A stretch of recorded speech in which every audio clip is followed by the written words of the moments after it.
Ciao a tutti amici di Matto Scacco, ben ritrovati, siamo qui subito pronti di nuovo insieme per commentare una partita interessante che ho trovato nel web seguendo uno di questi tanti tornei che vengono trasmessi in diretta.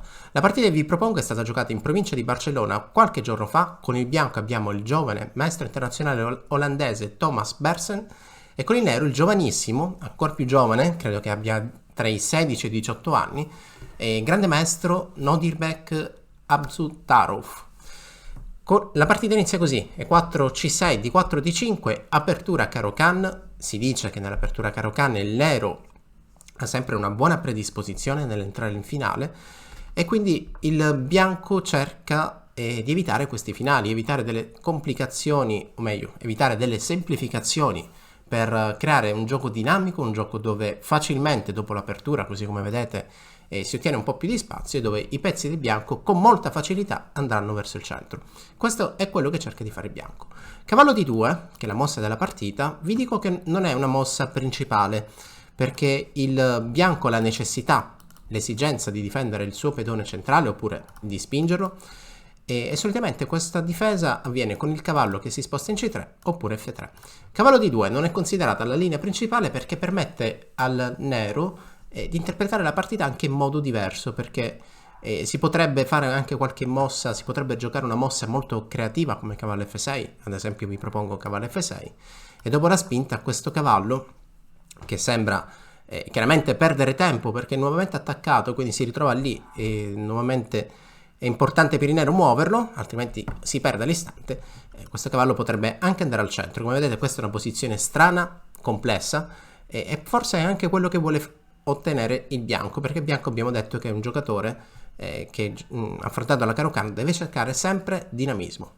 Tuttavia in partita dopo cavallo D2 il nero ha preferito rientrare in una variante molto più comune, perché quando cattura in E4 il bianco riprende ed è la stessa posizione che si otterrebbe con lo sviluppo bianco e alla terza mossa con il cavallo in C3. La partita dunque continua, siamo nella linea principale, l'alfiere in F5 dà un po' di noia, attacca il cavallo che si sposterà e quando si sposta il più delle volte torna indietro per attaccare l'alfiere che si sposta nuovamente. Il pedone come da diciamo tematico conquista spazio verso il lato, l'idea da H4 andare in H5 per intrappolare l'alfiere di case bianche, H6 dà la via di fuga a quest'alfiere e quindi prima o poi quando verrà attaccato si nasconderà in H7. Cavallo F3 è un dettaglio molto furbo. Ai giocatori di Caro-Kann, sicuramente chi gioca la Caro-Kann sa che quando il cavallo bianco si sposta in F3 ha un'idea abbastanza fastidiosa, il salto in E5. Questo salto in E5 bisogna cercare di evitarlo e a tal proposito la mossa un po' più facile per il nero è cavallo D7. Qualora il cavallo bianco salti in E5, il nero è contento, cambia tutto.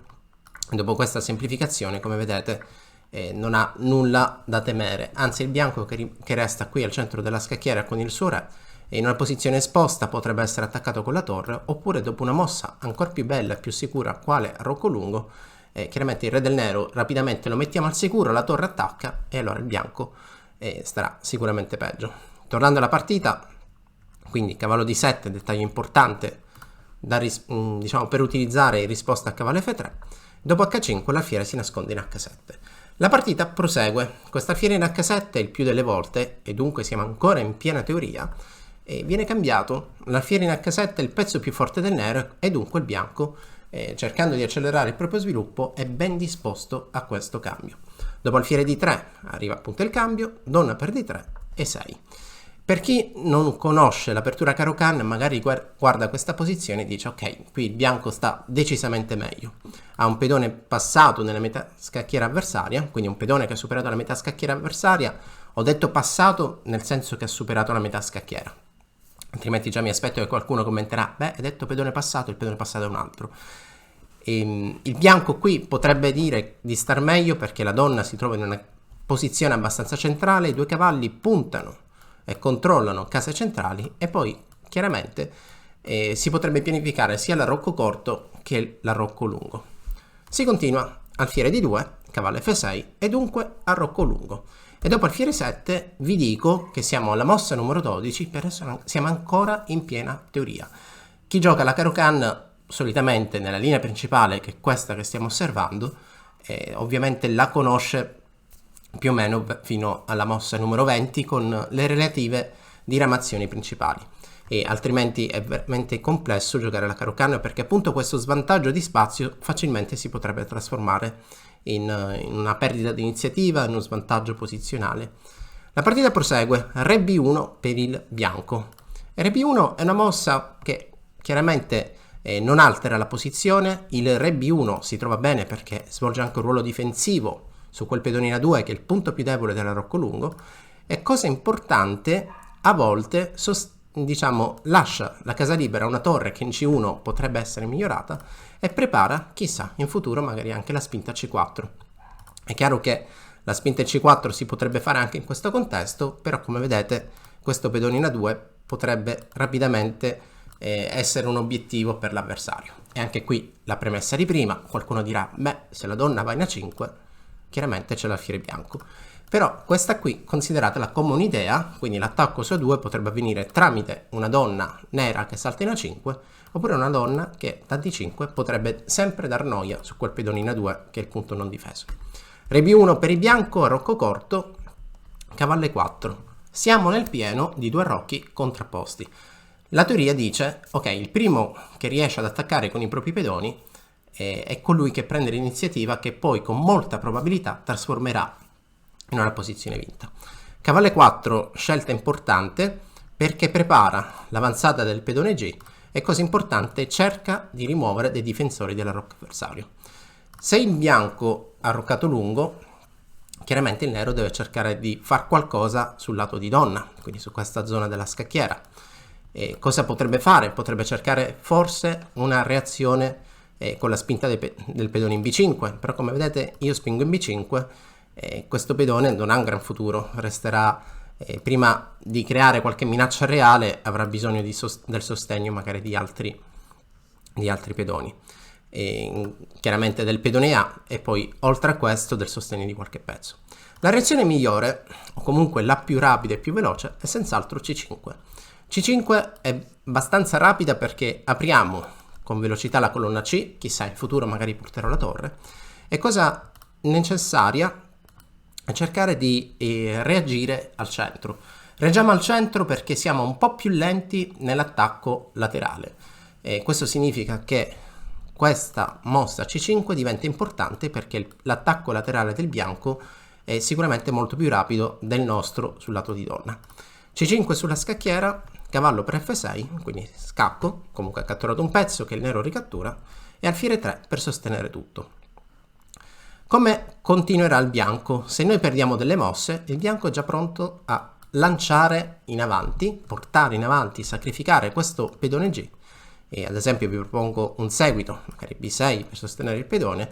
Il bianco, nonostante questo pedone non sia difeso da nessuno, è ben contento di avanzarlo. Se il nero non lo cattura, il bianco lo avanza ancora. Se il nero lo cattura, il problema sarà che il bianco colloca una torre in G1, questa torre guarda indirettamente il avversario e, cosa molto più noiosa, inizia a creare delle minacce tattiche sulle case nere. È vero che questo cavallo potrebbe cambiare l'alfiere avversario, ma dopo la cattura di donna la posizione a grandi linee è senz'altro più facile per il bianco. La minaccia donna E3 esiste, la minaccia pedone per C5 esiste, perché poi questa cattura è valorizzata come la freccia azzurra dall'attacco sulla donna, e allora questa è una posizione che il bianco, il bianco la gioca con calma e il nero deve assolutamente evitare.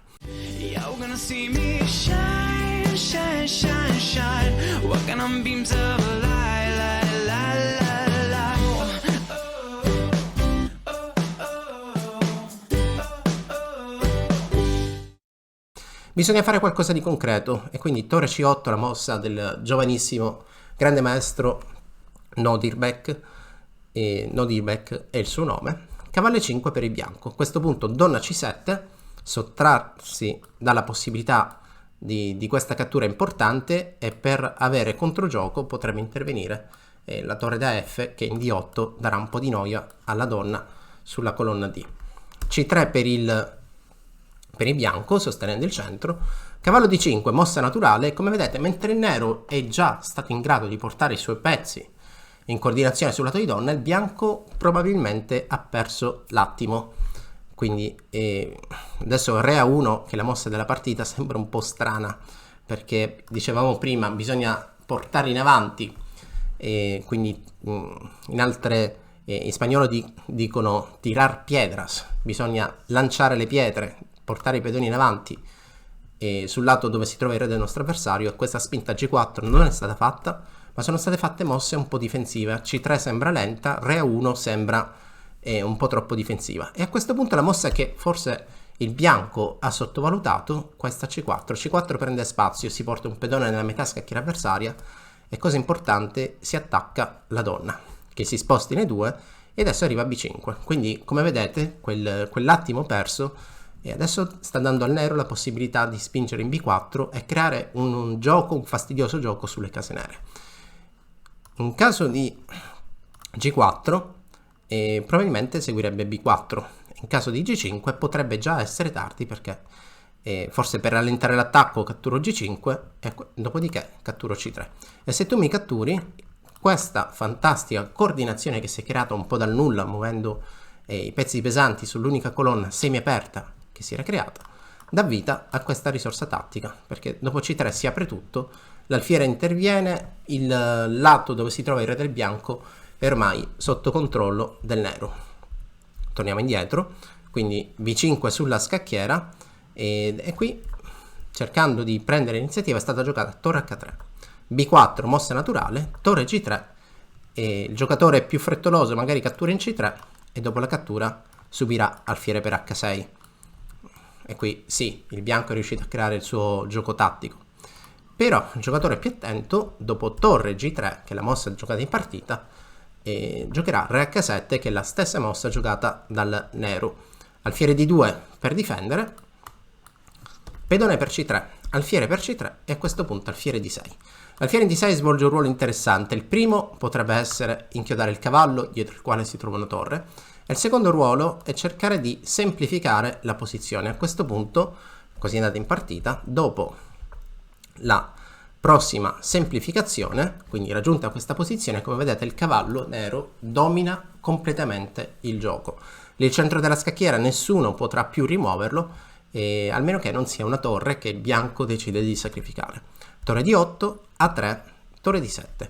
Il piano del nero è semplice, il nero vuole raddoppiare, spostare il cavallo, entrare sull'ultima traversa, o comunque sulla prima traversa, attaccando il re avversario. Donna B7 da parte del nero. Iniziano le manovre dove il bianco in realtà non ha i pezzi coordinati abbastanza bene, come vedete quelle possibilità di attacco sul lato di re sono svanite qualche mossa fa, e adesso è costretto a difendere. Torre D4 è una difesa comunque attiva perché si minaccia torre per C4, ma torre B8 è altrettanto fantastica. La torre si coordina con la donna, ci sono minacce di matto in B2 perché l'idea è rimuovere il difensore, e quindi questa è una posizione dove, non so, donna per C4, che in realtà sembra difendere tutto, in realtà non difenderà nulla. In questo caso potrebbe arrivare torre C7, quando la donna si sposterà la possibile cattura in C3 è risolutiva. In caso di pedone per, segue il matto con donna per B2, o meglio, con donna B2 scacco matto, e in caso di donna per, pazienza, catturo con il mio cavallo, donna di vantaggio, minaccia di matto, posizione assolutamente compromessa per il bianco. Quindi come vedete quell'attimo perso sta creando tantissimo gioco al nero.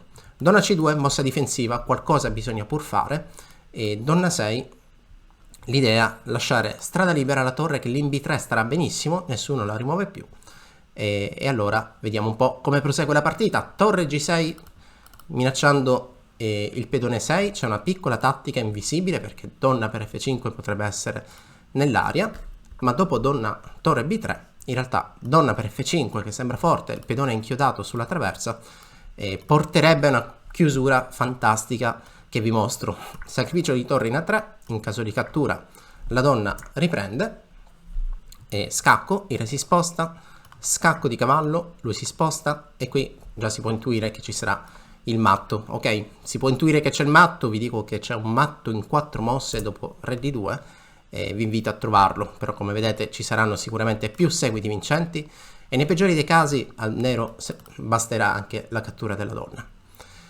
Torniamo dunque alla partita. Donna 6, torre G6, torre B3, minacciando sacrifici sul pedone A3, torre per D5. Torre per D5 è la mossa che io dico dalla disperazione, bisogna fare qualcosa di concreto, ti sacrifico la torre perché cerco di aumentare il tuo margine di errore.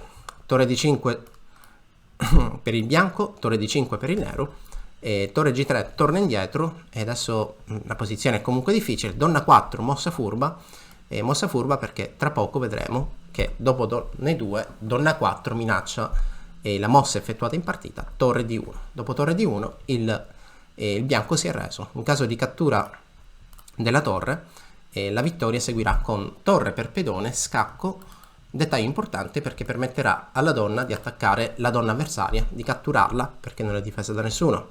In caso questo re dopo l'attacco si spostasse qui, adesso vi invito a trovare il matto in 2 per il nero. Non ve lo dico, però in questa posizione c'è scacco matto in 2 mosse per il nero.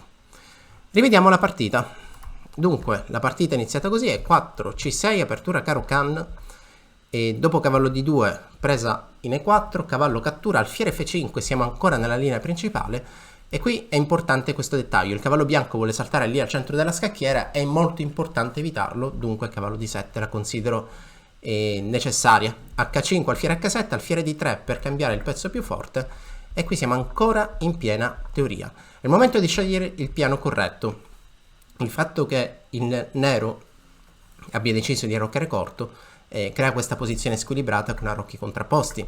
La partita dunque continua, alfiere 3, torre C8, cavallo E5, è il momento di fare qualcosa di concreto. E questo pedone G è lì che osserva pronto per essere spinto, ma si perde quell'attimo. C3 imprecisione, il bianco adesso andrà a star subito peggio perché dopo C4 si perde spazio e il piano del nero è molto più rapido e anche più lineare. La spinta del pedone in B5 prepara B4 così come in partita, tenendo un po' sotto controllo queste minacce tattiche sul lato di re il nero effettivamente ottiene una posizione abbastanza sotto controllo.